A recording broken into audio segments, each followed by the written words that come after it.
Welcome to the Contractor's Daughter. I'm your host, Jeani Ringkob, and I'm throwing a little something different. I'm actually kind of giving you guys a little bit of a bonus. We just wrapped up a 3-part series, but I decided it needed to have more. So I love real world. You guys love real world. Everybody loves a story about how does something actually go into practice. So I was working out this morning and I'm thinking, what story do I tell? Which story really relates to these 3 topics that we've talked about in the off season and what we could be doing to leverage that off season, and really articulates how this would be a benefit.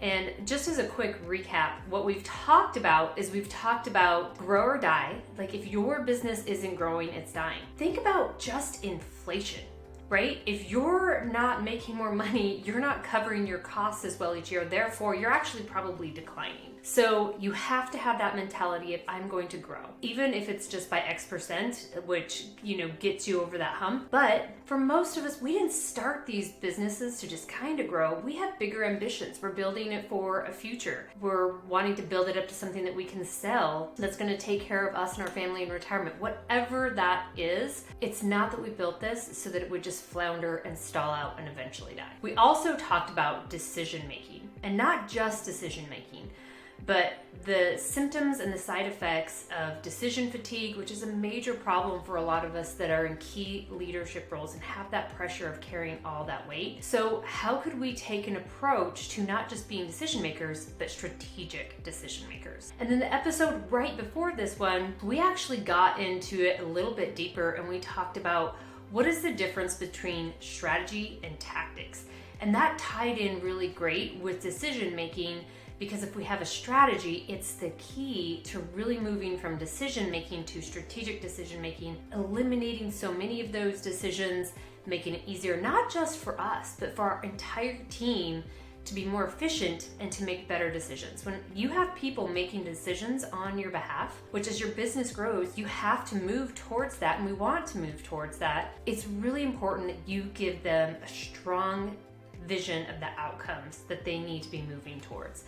And that can be captured in a strategy. We also even went into that episode how you would actually distribute that strategy down into your company all the way to individual levels. So that is a really great gem of information. If you didn't catch those episodes, make sure you go back. But today what I'm going to talk to you about, I'm going to walk you through a case study, an actual client of mine, and I'm not going to share names or anything like that because we are a big yet small industry, but I'm going to walk you through, and you're going to see how doing this work, when they had time, having the foresight to do this work, how it actually impacted a specific situation and the tactics that were deployed there, and what happened. What was that outcome? How did we approach it? How did we also make better decisions throughout that process with that? First off, I want to kind of give you just a token of wisdom, basically. And it's one of the biggest mistakes that people make, and it's super easy. Starting with tactics. That's the biggest mistake. And I would say that this was a great company. They had incredible people. They still do. They've actually had some really big, incredible, and exciting transitions in their company because they've built such a great business, continuing to grow by leaps and bounds, but also staying really strong at the core. So a really great business that I love working with. And they had great tactics. They had great executioners, and they were very lucky that they did. But everything really changed when we were starting with their early work, which we realized there's a lot of inefficiency in terms of how much effort people were having to put in to get these outcomes. And so that was really one of the main objectives on a very high level, is how can we streamline all this? So many good things, but things taking way too long, costing too much money, really taking too much from individuals and distracting them from where they could be spending other priority time. Here's the situation. They had a opportunity to do a project with a special system of theirs for a dream client. I mean, not even a dream 100 client, but probably a dream top 3 client for them. The project went incredibly well. Their team, like I said, they had a great team. They worked really hard to get that opportunity. They worked incredibly hard to make sure that it went off that glitch. They had a lot of partners involved in that. They made sure that they had their best partners on it. So it was an absolute win for them. But it was years in the making to get this one opportunity. So there was no profit really there. It was earning the right to have that next opportunity, which in our industry, a lot of us really do understand that. So they have this one good project, and then here comes the opportunity. The opportunity arises that their main contact for this project and the person that actually manages assets on a bigger level for this company comes to them and says, I really love this. It made my life easier. We're really impressed with everything, but to really do this on a bigger scale, to put you guys in the position where we could even have a preferred provider contract, which, just to give you an idea, they have over close to 11,000 physical locations that could be using this product across the United States. So we're talking about one project to all of these assets that on are a certain percentage of those on an annual basis are going to need this product or service, or maybe other products or services that this company can provide. And it would make their life easier if they had really good solutions to managing these products. And these people were not in the business of maintaining surfaces.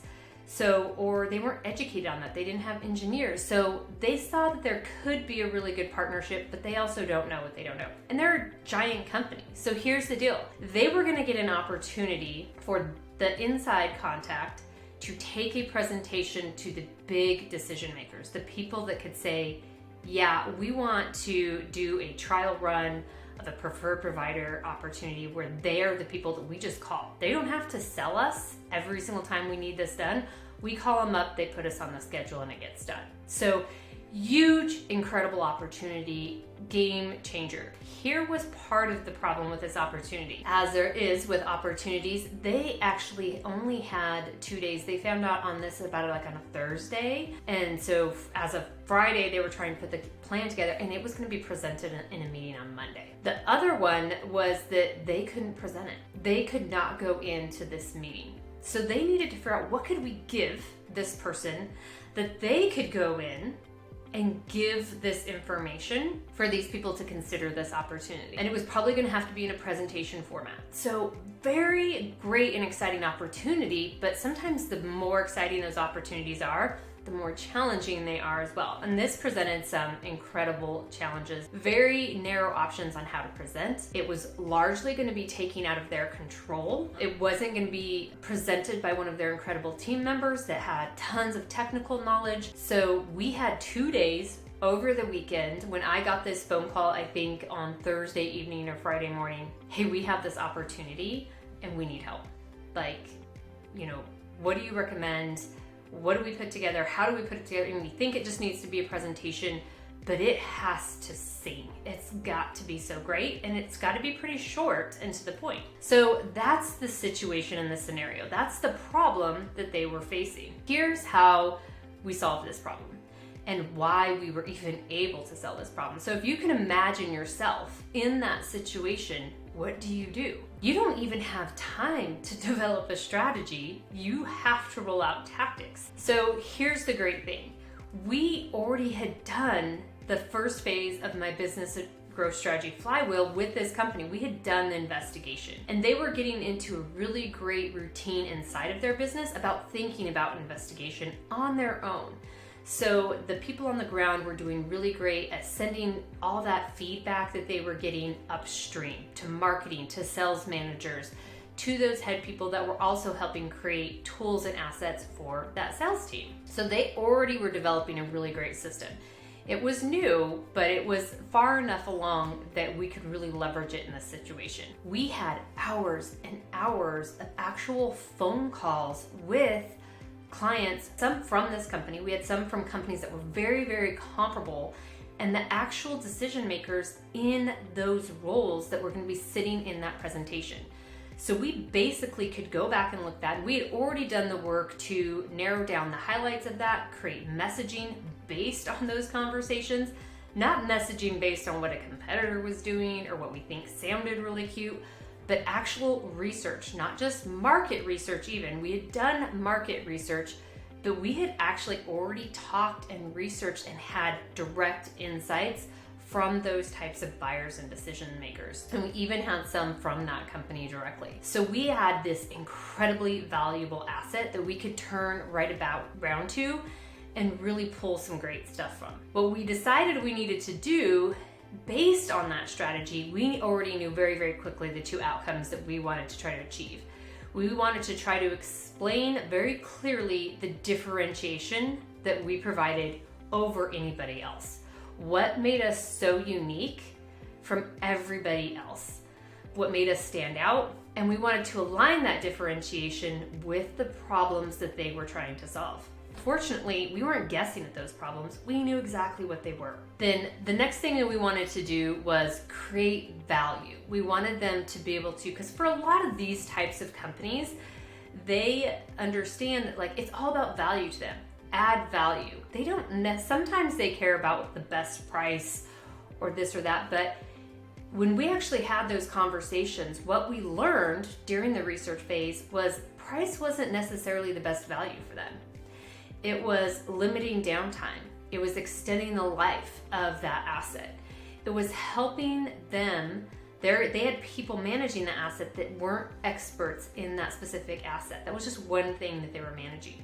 So they also wanted to borrow expertise and have really strong, unbiased advice about those assets and the best way to manage those. So we knew that those were the big value makers for them. So a lot of companies, if they didn't have the research in place already, they weren't following this approach, maybe in an off season or any time really, they hadn't taken the time to decide that they were going to grow, to figure out how they can make better decisions on the fly. Because what we're doing right here is we have one weekend and we're making huge decisions, scary, big opportunity decisions. What are we going to present? How are we going to present it? What are the few things that we're going to focus on? Well, we knew very quickly because we had a strategy, and it was a strategy that was built upon research. It wasn't just brought out of the sky somewhere. So I'm going to go into this a little bit deeper. Like I said, I'm not going to give details, but I am going to go into a little bit of what that looked like as we were creating that presentation. We had messaging elements. We knew what elements of a story that we wanted to incorporate into this presentation to make it flow and to really help them process it inside of their brains. And that's all based on research and things that geeky people like me know. Building a Story Brand by Donald Miller is a great framework that we use oftentimes, and I translate that into internal communication pieces, HR pieces, presentations, everything. So it's really a great framework if you want to research that, and we'll include a link in the notes. But for that differentiation piece, right, we decided we needed to focus on differentiation. But what was the outcome we wanted from that presentation? We can talk about that differentiation, but we wanted to talk about it in a way that it actually changed their buying criteria. So not only were we different from all the competition, but we actually pivoted the way they think about their buying criteria for this type of business partnership that they're looking for. And it would actually put us in an advantage position, right? We were the obvious choice because we were actually helping them design that buying criteria. Incredible strategy, and it aligned with everything that we had put in place and everything we knew from the research. They were kind of foggy on what their buying criteria should be because the people making these decisions this wasn't their only thing that they were charged with, and they weren't an expert on it. They were looking for somebody that was an expert. So we had an opportunity to change that buying criteria based on our unique differentiation. So that was one primary focus of this. And then on the other side, what are we going to do to create value? So you hear value propositions and all that kind of stuff, and people are almost 99.9% of the time doing that wrong. But we wanted to show that we understood their pain points because that was what created value. So simple. It wasn't necessarily solving their problems during that presentation. They had seen us do that in a project already, but we had to reiterate to them that we had researched them. We had listened to them, and we understood their pain points better than anybody else. We were able to talk about them and position them into that differentiation and that buying criteria. And oftentimes in your competitors' sales, marketing efforts, all of those things, even when you think about HR, talking to prospects, we're talking about what we think their pain points are, or we're talking about our features and our products and the pain points that, we just assume in general are in the market. And we know what assumptions are, right? We know what they make of us out there.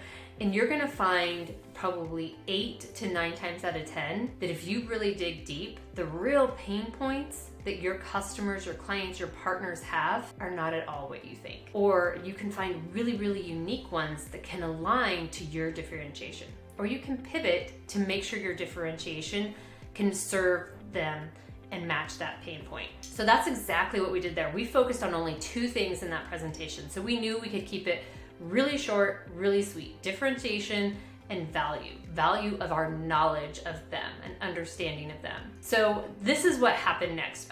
We did have to put in some hours over the weekend, but we weren't just putting together a presentation. That's hard enough. That can take a whole weekend. But we already had all the research to really support the tactics that we were going to use. We didn't have to go develop how we were differentiated. We had already developed that in a strategy, and we just had to execute it in this tactic. So we also already understood the real value that we provided because we knew from them what their pain points were, and we were very, very clear on what the perceived value of our unique business was to these people. They had already told us themselves, and peers of theirs had already told us themselves, and we had validated that and supported that with some market research as well. So it was absolutely doable. As a matter of fact, I think I put together this presentation in one day, part of the day, because it wasn't about the presentation. It wasn't about the graphics. It wasn't any of that.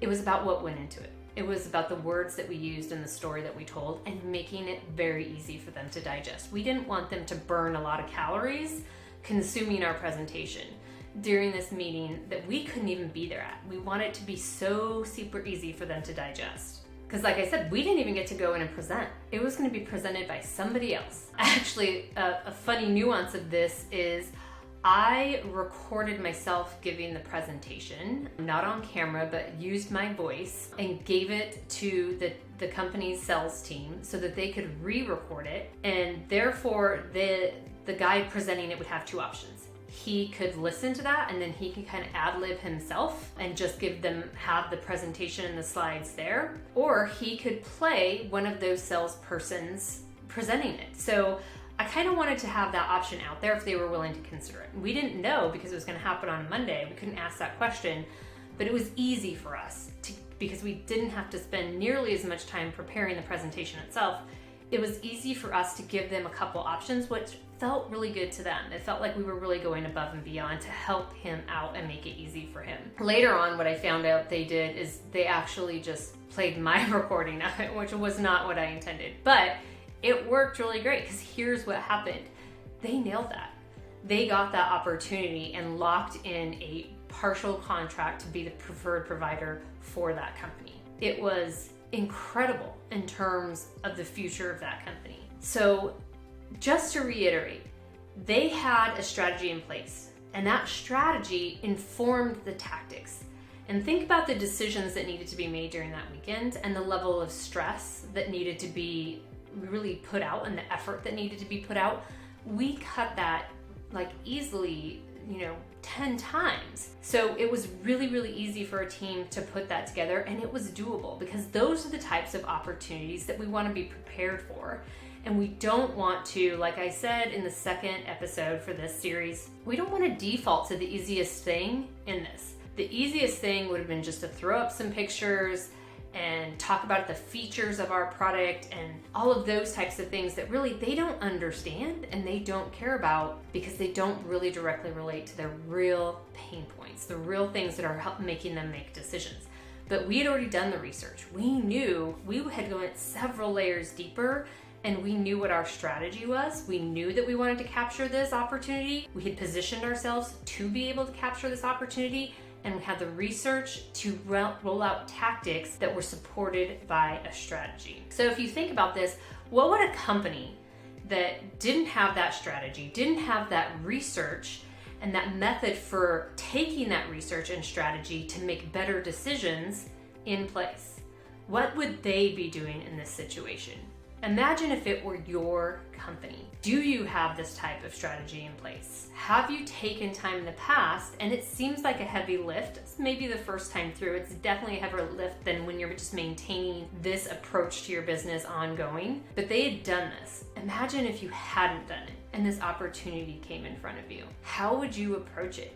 And what would the tactic, what would the action or that product that you put in front of them look like as it compared to the product that we were able to put together to put in front of them? So collecting what we want to do early on in this process, and pretty soon we're going to talk about that complete flywheel, the investigation, the identification of the things that need to be done, and implementation, measuring results, which we could measure results from those tactics with us, because we could easily show this huge contract that we got and how it was going to increase profit. You know, we were then talking about we're going to have to hire more crews and buy more equipment, and how much of that are we going to have to do, which that's a great problem to have. So this was just a story that I wanted to share with you because it really hits home on everything we talked about. And off season is a great time to undertake this. It's just like a giant flywheel.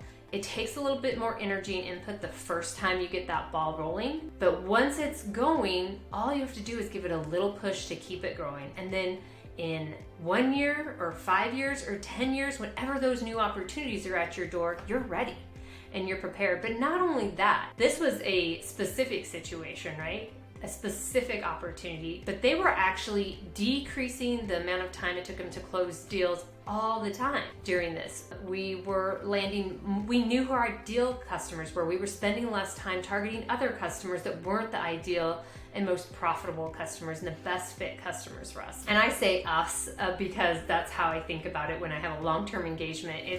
They're a client of mine, they're not a one-time customer. So I always feel like I want to picture myself as part of the team and like I have stakes in it too. So, and anybody that works with you or supporting any of these pieces along the way, they should be part of that team. And maybe they're slightly outside of that primary family, but they're part of that family and they're cheering for your success. So this is a great example. They decided they were going to grow. They weren't going to die.